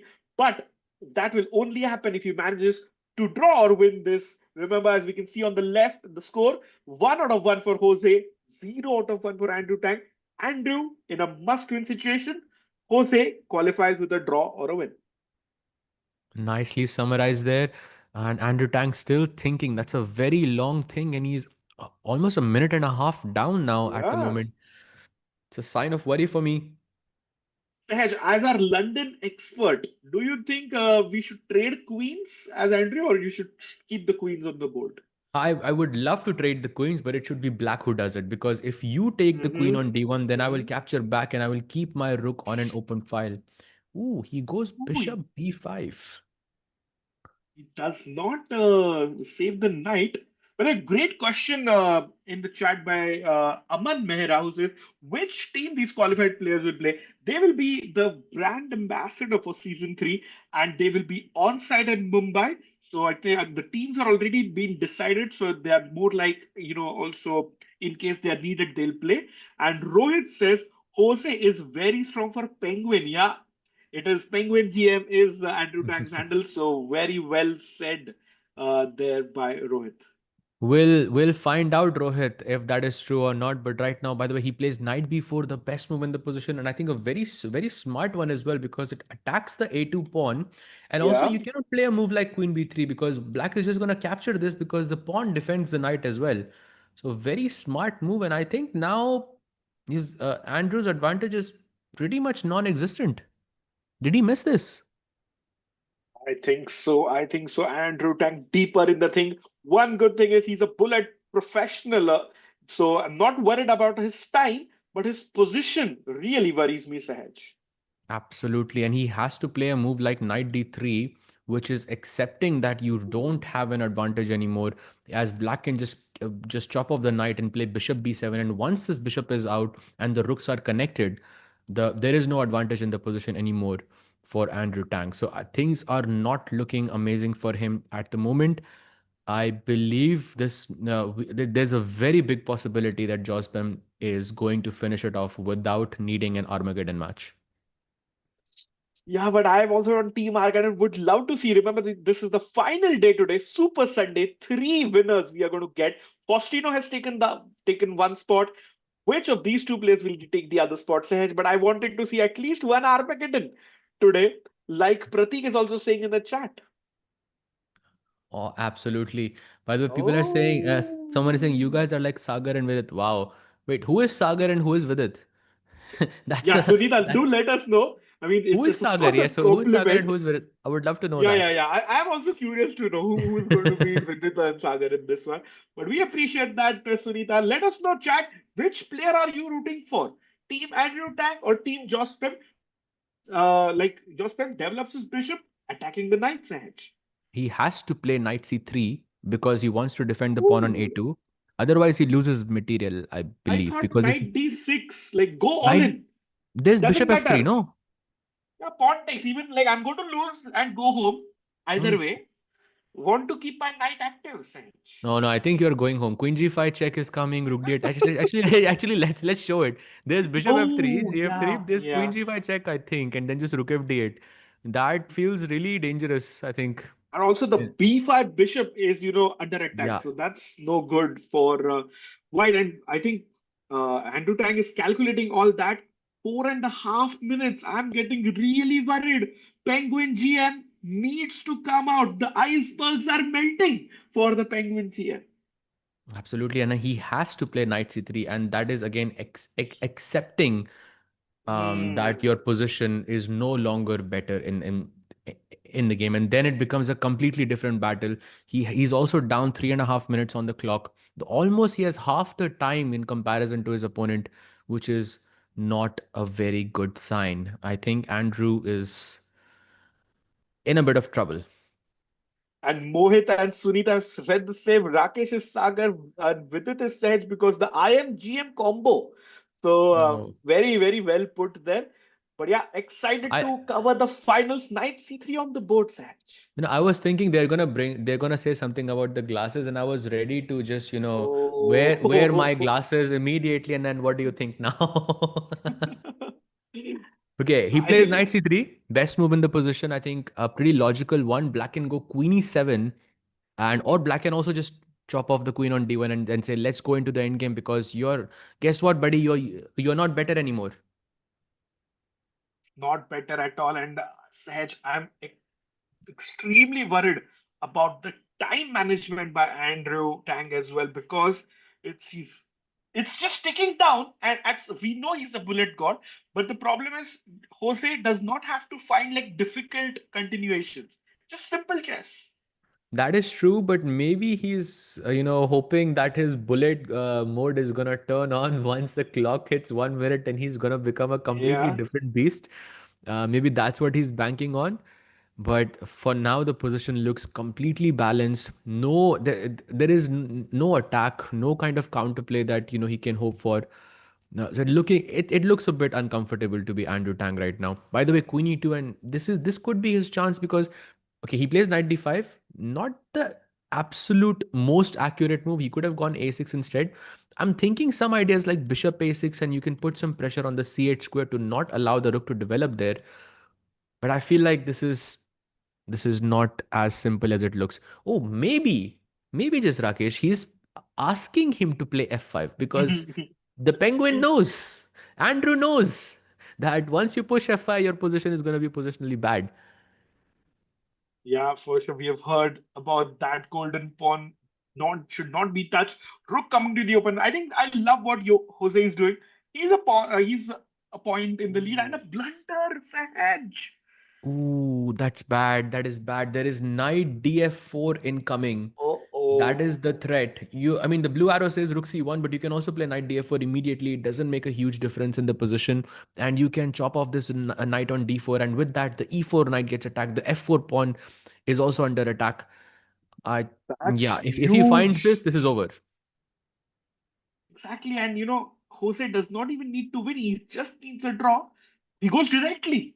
Clinical, clinical.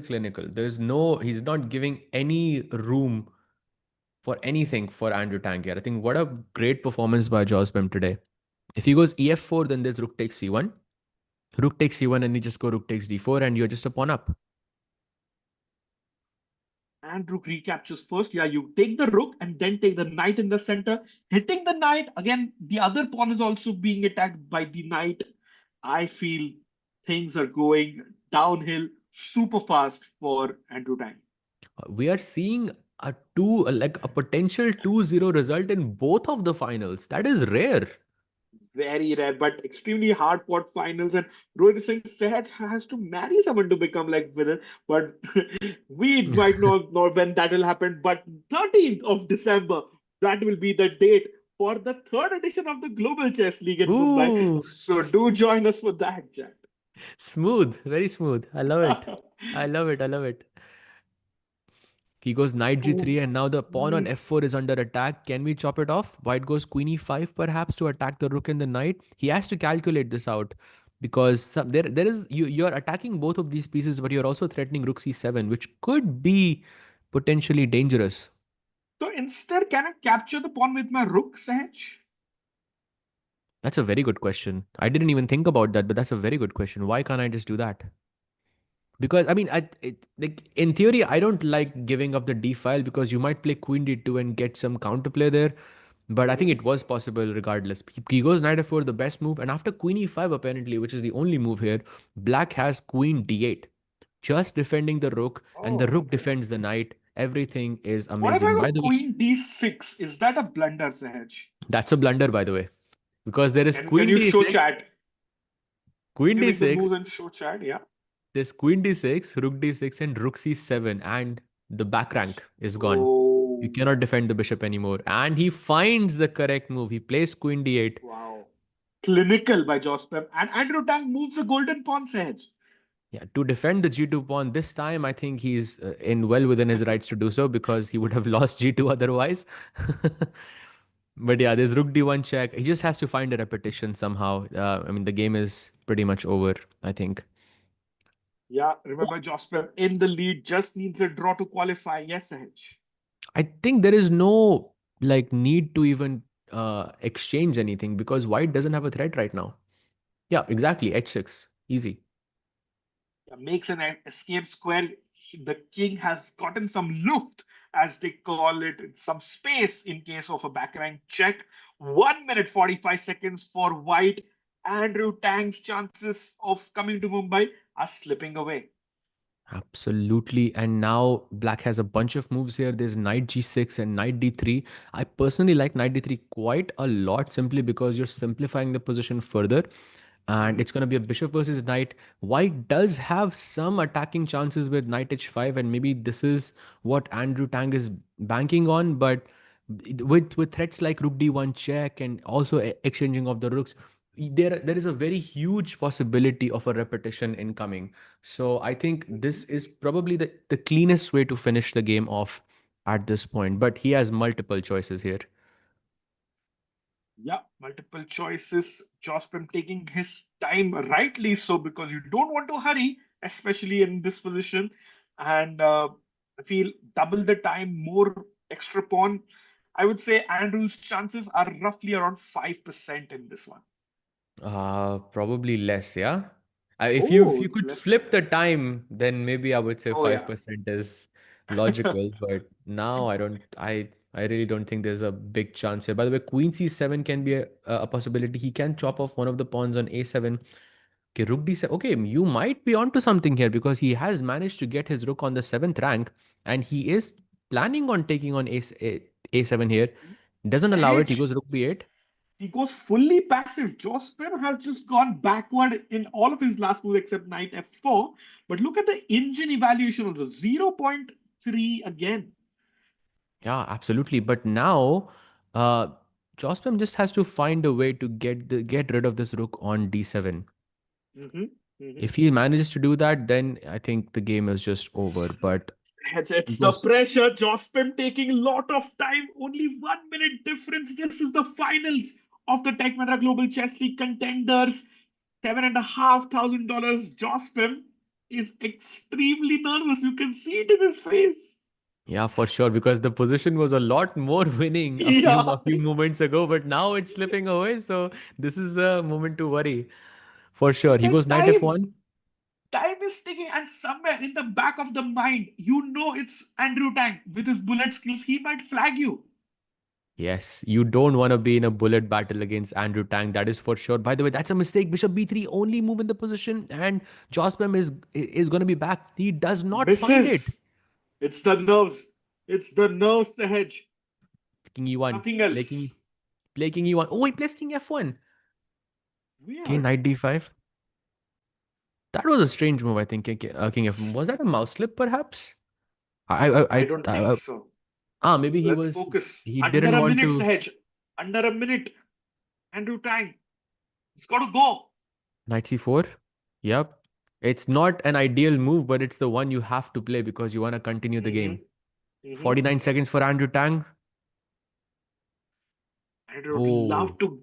oh, Oh, knight b4 coming in. oof. That's already over. Before you can get into the bullet mode, I think he's already completely winning. Yep, he takes the b5 bishop and then Hmm. the c4 knight as well. And with that, I think a resignation is incoming.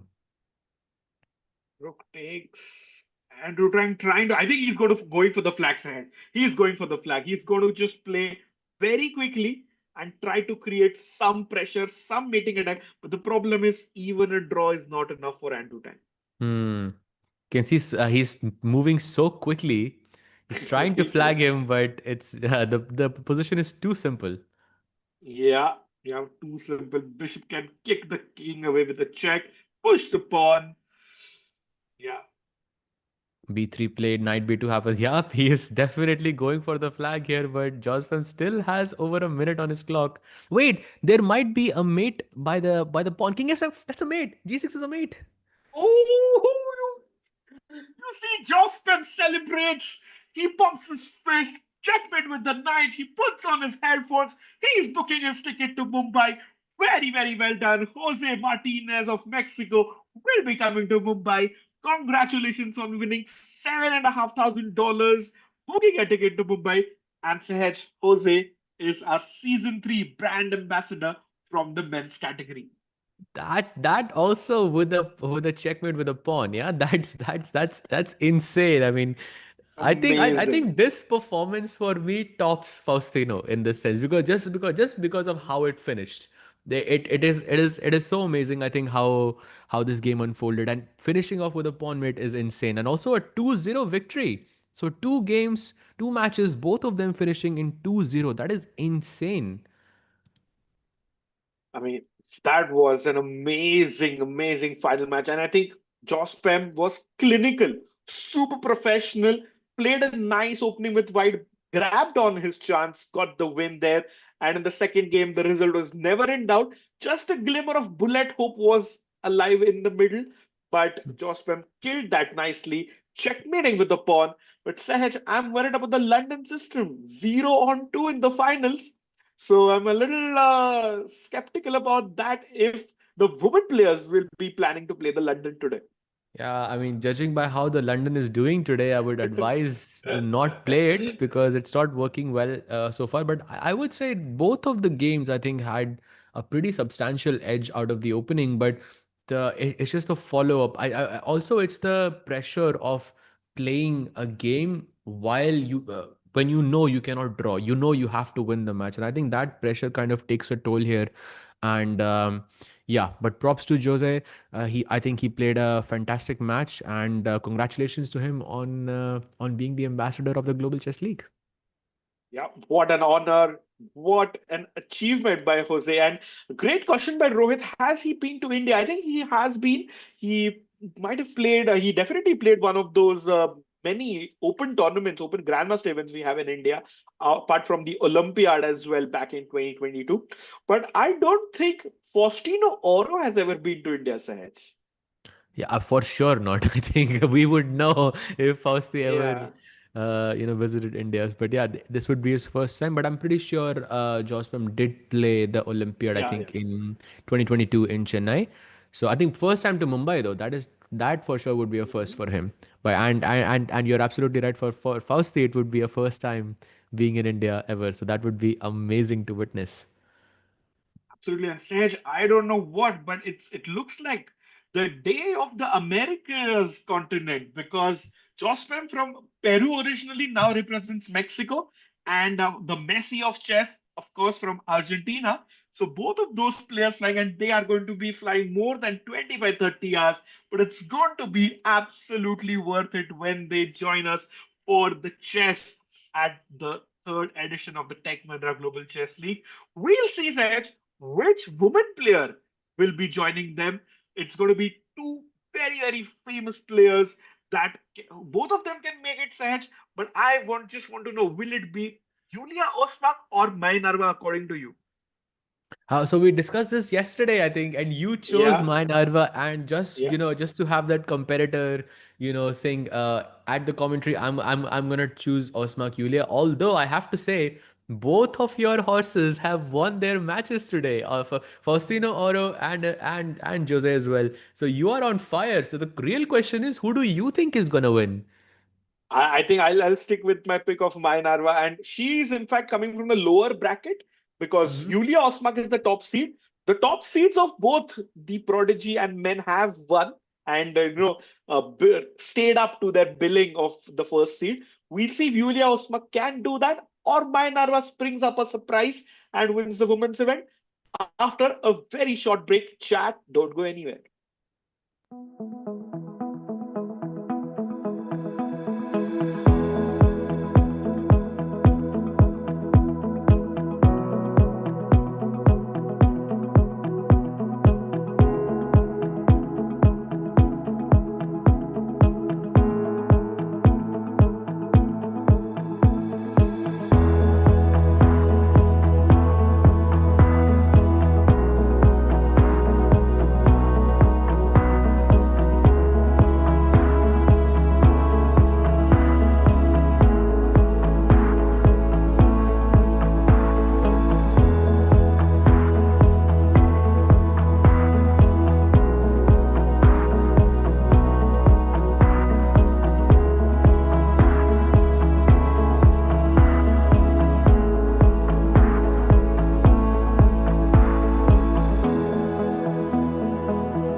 welcome. We are back with the last and final finale of the Tech Mahindra Global Chess League of Season 3.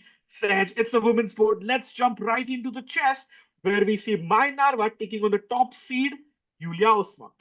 Absolutely. And she goes for the Nimzo Indian Samish variation, which is this Hmm. fourth A3, and it has a reputation for being extremely sharp. And I think that's what she's going for, Yulia Osmak. She wants to finish it off in the opening itself. And she wants to launch this F4, E5, all of these, the moves just happening instantly. And I think black is just going to try and take this pawn on C4. That's where the imbalance kicks in. But until then, I think I if Minerva doesn't let's just say that if she doesn't play the next best five moves, she's gonna be in deep trouble. Yeah, looks like a crazy start. Saj, do you think, she's playing such an aggressive opening, on purpose, trying to hit the opponent in the opening? For sure, I think anytime you play Samish, I think you have only one goal in mind, and that's to checkmate as quickly as you can. And you can Hmm. see, if, like for example, if Black just makes an innocent move like short castle, this F4, E5 is so dangerous already. You've got the entire center in your hands. This bishop is looking at the H7 square. She plays C5. By the way, it's the best move in the position. This is what she should have gone for, delaying castling for now. But now White has a bunch of, let's say, creative ideas in this position. Like there is knight h3, which I like quite a bit. In fact, Hmm. my former coach, Grandmaster Ivan Sokolov, wrote a course on this exact position. It's called, I believe, Take Down the Nimzo Indian, something like that. And it's a fantastic course, and it's a great way to learn how to approach this position from the white side. And basically, spoiler alert, but at the end of every single variation, white gets e5, f4, knight f3, bishop h7, and it's just checkmate. So black has to be very careful here, even though the bar favors black for now. I think practically this is not an easy position to hold. Yeah, not at all. And speaking of not easy, Yulia Osmak has the task to make a comeback in a way, Sahaj, not just in the GCL, because she's also playing in the European Women's Championship. She lost on board one today, and her team lost to drew with. So I think her team beat Poland, but she lost the game on her board. But my Narva coming in with a win. So, Science, how difficult or easy it is to, compare OTB chess and online chess of such a high stature on the same day? It's a good question. I think on the same day, it definitely hurts you more because you are still reliving those moments, what you could have done differently. And, Mhm. in the game of chess, it's also a good thing and also a bad thing that you can pinpoint exactly where you went wrong. And you kind of live those moments over and over again, trying to think, why did I play this? Why didn't I go for something else? And that can, I think, affect your mood, at least on the same day for sure. But I mean, the next day you've had some time to digest everything, and you can see it as a fresh start. But on the same day, I'm not so sure. So it is possible that the loss is still hurting her.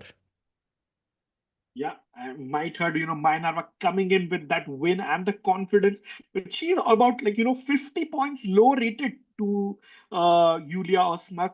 Do you think that might come in handy, or rapid chess is a different beast? It's again a very good question, but I think on paper at least, I'm seeing Minerva being like 100 points above Yulia Osmak. Maybe that's the rapid ratings, if I'm Yeah, not that's the mistaken. Chesscom Rapid. Yeah, that's Chesscom Chesscom Rapid. rapid ratings. So I mean, basically the players are more or less very close to each other, I would say. But the Mhm. position, I think, Minerva has defended or played spectacularly so far. She has managed Yeah. to block off all of these attacking possibilities with f4 and e5. She also played g5, a very crucial move in such situations. And now this pawn on c4 is a weakness that's going to remain forever. And I have a question for you, Rakesh. What is Mhm. gonna happen with this knight? Oh, that's a great question, Sahaj. I think the knight should go back to its birth square and maybe reroute. I see b5 as a potential good square. I don't know how it gets there, but I would love to keep the knight there. Black, I think, overall has So won the opening battle, and my Narva should be happy with her play. B5 and f5, I think, are two squares where it can go. But to get to b5, it needs one, two, three, four, five, six, seven, eight moves.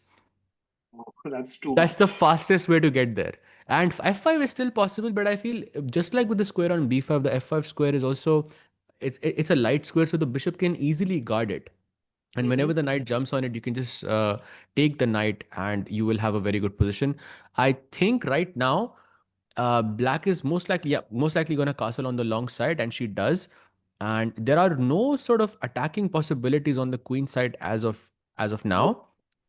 So how do you play on as white? Because as far as I understand, this pawn on c4 is a huge problem for white, and there is no counterplay whatsoever.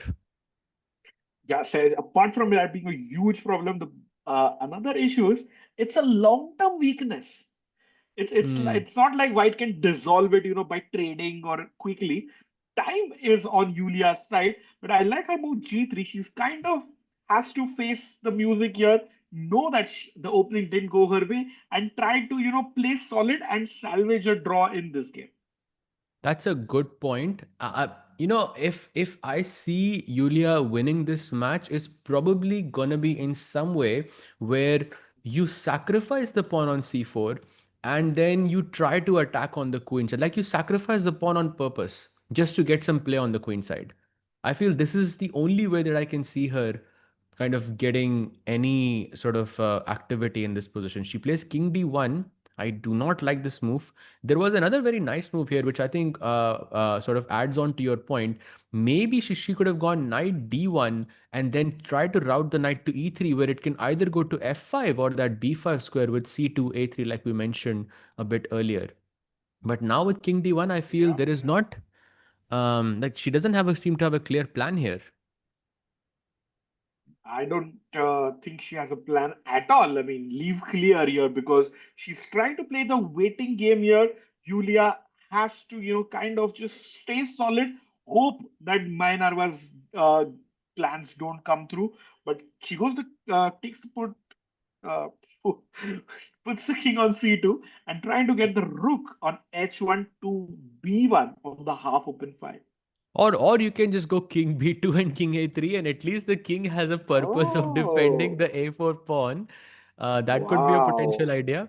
And also, let's not forget about Minerva's clock, because that's a very Hmm. big difference of time that I see. Almost 3 minutes. That is a huge difference, I feel, if the game continues long. And actually, she puts the king on a3. Wow. Seth, in fact, I love this idea. King used as a piece to protect the pawn. Put knight d1, knight b2, so the queen side is locked and safe. Then use the left side rook on the other side. That's a good plan, but I would just change one thing. Instead of putting the knight on b2, I would rather put the knight on e3, because then at least I have knight f5. And I don't need to Uh-huh. defend this pawn on a4, because there is only one piece which can attack it right now. Yep. There's no second piece as of now. But when the king is on a3, and look how much further away it is from all of the other pieces. The moment Yeah. black gets something like b5 or some kind of a crazy tactic, this could turn out very badly for Yulia here. So she must be careful. And yeah, Julia listening to our plan in a way, but knight coming to e3, knight coming to f5. Sahaj, I feel the tide is turning. My Narva put the rook ahead. She wants to double the rook or put the bishop back to control the knight's f5 square. But I feel Julia Osman might be taking over thanks to the clock and the nice maneuvering she has done. Yeah, absolutely. The king went from G2, I think it was on G2, oh, no, sorry, on E1, from D1, Yeah. C1, B2, A3, and then the knight also did a bunch of moves there to get it to get to its best square on E3. So I think she's doing a wonderful job so far, and she has kept a pretty sizable time advantage as well.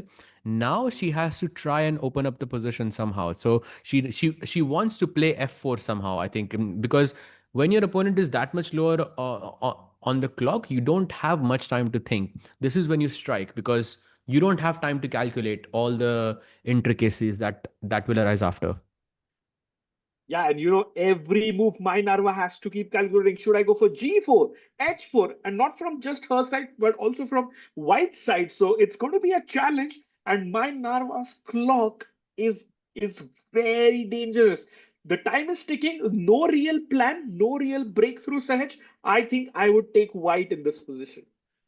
For sure, she's just making moves like she's just going rook e8, rook g8, rook e8, rook g8. Yeah. But but I think Yulia should not repeat here. Wait, is that a repetition? No, that's not a repetition yet. She has to find maybe h4 at the right moment to try and open up the position and use her time advantage in this case.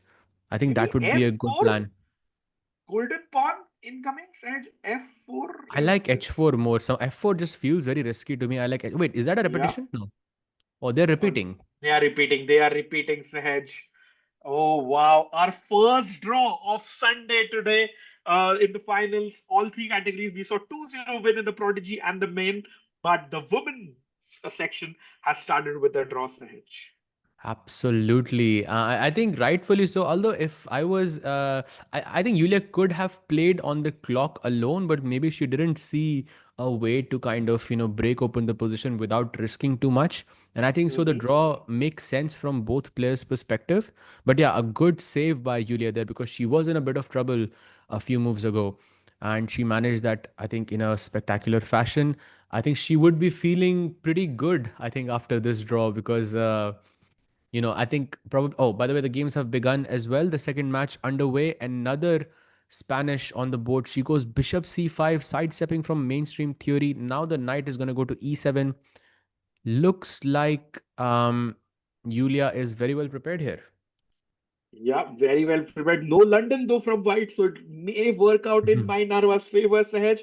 But I would like to just ask chat quickly. Let us know: are you on team my Narva, Julia Osmark, or team Armageddon? Sahaj, I'll put you on the spot. Pick one of the three. I think probably Team Arma is the most logical for me because I think this Yeah. could also end in a draw. But somehow I'm getting a feeling that I've played this position from the white side before, and I think white has a very, very good, very comfortable position. Usually you go bishop g5 and bishop e3, which you kind of provoke f6, but she went bishop e3 instantly, and I don't know what are the what changes, how much the position has changed, but I remember this being extremely pleasant for white. So I'm gonna say that my Narva, at least from the opening, looks way more comfortable to me. Yeah, and just to point out, chat, Faustino Oro made it through from the Prodigy board. Jose Martinez made it through from the men's board. Both were seeded first. Julia Osman is also seeded first, Sahaj. Does that change your vote a little bit? Well, I think every time I've said I've rooted for a player, it hasn't gone well for me. So this time I'm just trying to not say a name because I feel like whoever I say is gonna have a bad day. So I'm just not gonna influence that whatsoever. So I'm just hoping for an Armageddon for the game to go longer and we see some, exciting nail biting chess. So yeah, I see Pratik is also on my team. As he says, Team Armageddon. We are on the same team Yeah. here. Mohit is team Julia there. Sahil, Shantam Lahane says GG's both nice fighting draw in game one. Remember, chat 2 game mini match. Whoever wins this game goes through because the first game ended in a draw. If another draw, Sahaj, of course, we are ready. I want to really see at least one Armageddon throughout the Sunday finale.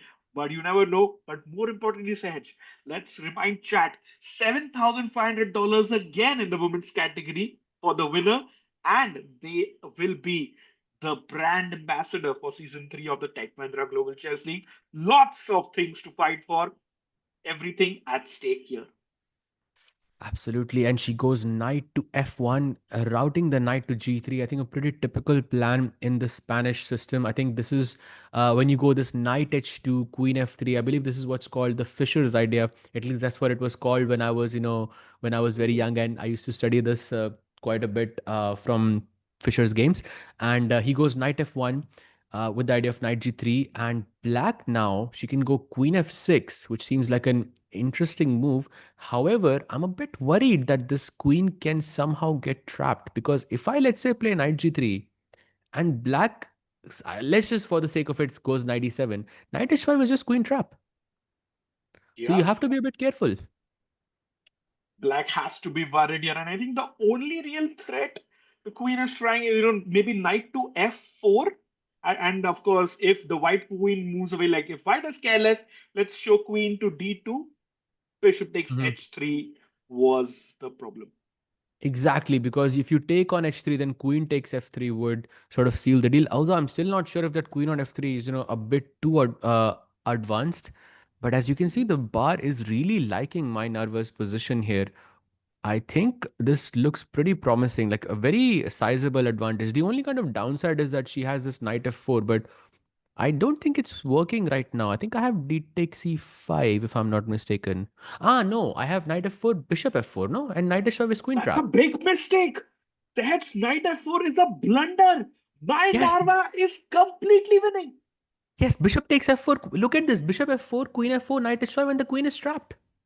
You had predicted this queen can get trapped. What if I catch up with the pawn Sahaj? She If goes then for still it. knight h5, and you win, and you lose the pawn. Oh, Yulia realizes it just about Sahaj's face. You see her in the camera. She shakes her head. This is a huge gift in a way by Yulia. Queen f4 once again. Let's show that on the board, Sahaj, because you don't normally expect the queen to get trapped in the center of the board. Look at this. All the squares are covered, but the everything is being Wow. covered by all of our pieces so nicely, and the queen has no escape routes. And by the way, she goes e takes f5, e takes f4, and knight h5 happens on the board. She did not lose the queen, but she is losing the pawn on f4 by 4. She goes queen e7 and knight takes f4 taken. And now black is just a pawn down, and it's not just a side pawn on the a file. It's a pawn in the center. This pawn is Yeah. worth a lot. And now look at my Narva trying to push the pawn to e5, opening the battery of the queen and the bishop. Idea, checkmate in one. Absolutely, e5 incoming, and she has to play g6. I think to survive in this Yeah, it's more weaknesses situation. like knight d5 can jump in. And Knight knight f6. f6. That's Wow, she plays a4 clinical move by wow, my Narva. I think she's taking this. There is amazing. wow. I say Armageddon and no Armageddon is happening. I say Andrew Tang and Andrew Tang doesn't. It's like I feel like this is the true commentator's curse. Absolutely, Shantam also is voting for an Armageddon, but that looks extremely unlikely. Sahaj, whatever you're choosing, the opposite happens because here, my Narva is completely winning. She, I think, has almost one hand on the trophy. She's very close to booking her ticket to Mumbai for the GCL third edition.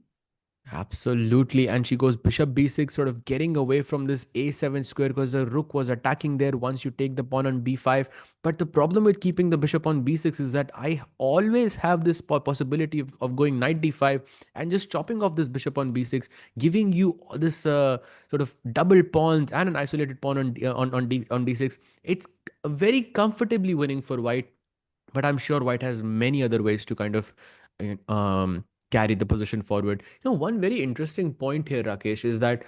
usually a pawn is worth 1 point. So you can say the position should be +1. But Yeah, according to the bar, it's +4. It just goes to show how important this pawn on e5 is to black's position because it's a central pawn. Once you remove the central pawn, it just completely it's almost like losing a rook for black here in this scenario, which is insane to me. yeah. The engine has spoken, and look at that horrible pawn structure. Pawn on b5, pawn on b6, pawn on d6, disconnected, three pawn islands. This looks like it's just GG, Sahaj. Absolutely. And by the way, she's eyeing at that e5 and queen takes g6 idea. And I know this because I Uh-oh. fell for this, 2 hours ago in one of the online tournaments that I was playing. I fell for this exact same thing. It happened with a rook, but it was the exact same thing. So I'm very aware of these things. And I know this is why she has kept the bishop on d5. She's waiting to play e5 and target the g6 square. And she defends it, but still she can play e5. Yeah, I think white can still go e5. My Narva is about to write history here. It looks like it's going to be her tournament to lose. But Saj, what a big blunder by ULA Osmak. It just shows nerves are at play with the highest stakes involved. Yeah, absolutely. I mean, blundering on move 14 is definitely not something that any of us expected. But at this stage, I think anything is possible. Plus, I believe the players must be exhausted from playing a classical match as well. So, of course, props to them for, showing up and showing their best chess. But these things happen.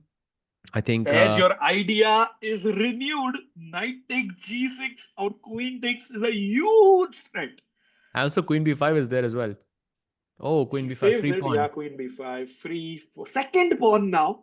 And look at that bar ever so climbing. +5. That's exactly one extra rook for white. Hedge. This looks over because pawn to b4 traps the knight, doesn't Wait, it? that's a free piece. Yeah. Oh, What? everything is covered by the bishop. Wow. No Wow. way. That's such a simple idea. I mean, but what could you do to defend it? I mean, it feels like Yeah, everything is yeah, sort I of don't. hanging in black spec. But that blunder really cost her because after that, she had no chances of a counterplay, and she finds b4, taking away the knight on a5. And look, this is the finals, of course, so maybe she will still continue to play on. But I think if this was a regular classical match, around this moment, you would resign, basically. Black is threatening bishop h3 here, but that doesn't do Yeah. anything. Like you don't, even this is defended by the bishop. But I think good kudos to Yulia for trying. She doesn't capture. She captured the pawn on the side of the board. Yeah, because Knight it takes wasn't back threatening the anything. queen. Like if you even if you take this, I will just take the pawn on b6. You're not threatening Yeah. anything here. So it was completely safe. So she goes knight f3 and queen d8 happens. She's just basically a whole piece down. On top of that, there are two pawns on c3 and d4 as well. You just go queen takes a5 and that's it. Yeah. More trades coming in. White is two pawns and an extra piece up ahead. We normally don't ever see that at top level chess. Absolutely not. I mean, but these things happen. I think a mix of exhaustion and of course the pressure of playing, at this in this event in the finals itself. So it is possible, but rare for sure. Yeah. Bishop Rook e6, a7. knight e5, very Oh, simple. this Oh, is maybe, so easy maybe, also. but knight e5 is maybe not that good because you have queen g5 and maybe you have some repetition possibilities. Correct. But we're hoping for something crazy, but I'm afraid it's a bit too late. Yeah, mine, I was just thinking about the best way to continue without allowing the opponent any counterplay. I like c4, yeah. I was thinking of this and queen e7. Oh So yes, queen is that's just super strong. exchanging everything. Queen b8 she plays. She's hoping Mainarva to, threatening has threatened with a check, but I don't think she should be worried about it. yeah, just queen c7 or something. Queen b1 check, just king h2, and I think this is pretty good. Man, oh man, what a gift with $7,500 at stake. You are going to be the brand ambassador of the Global Chess League Season 3. Queen C7 played. I feel resignation might happen in the next couple of minutes ahead because this looks game over. You're absolutely right. One blunder, that was a 7.5K worth of Yeah. blunder. That's huge. And also, of course, getting to play in the Global Chess League is an honor in itself. But well, this is going to hurt her. Yeah, not even a single Wow. check anymore. Queen e5 check for white, and f7 is also hanging. There's just nothing to play for anymore. It's +8. That's almost a queen's edge +8. And Bishop, last throw of the dice. Kudos to Julian trying But something, but I mean, it's too little too white late. can take with the king, white can take with the pawn, white can even play queen takes f7. Even that would be winning here, I think. Yeah, she goes check and kind of anticlimactic here because the first two finals were so well fought and went down to the wire. This one not really so. Uh, Hmm. this was like I think, oh, nice sacrifice there to finish the game's edge. Beautiful. Rook takes f7, and that's just a checkmate. And I think a resignation is incoming. Yeah, I think you just look at the calmness on Mainarva's face, but she's definitely, exploding with happiness because what a nice win. And, kudos to her. She grabbed onto the chance. She is fully winning. Completely. And she has not resigned yet.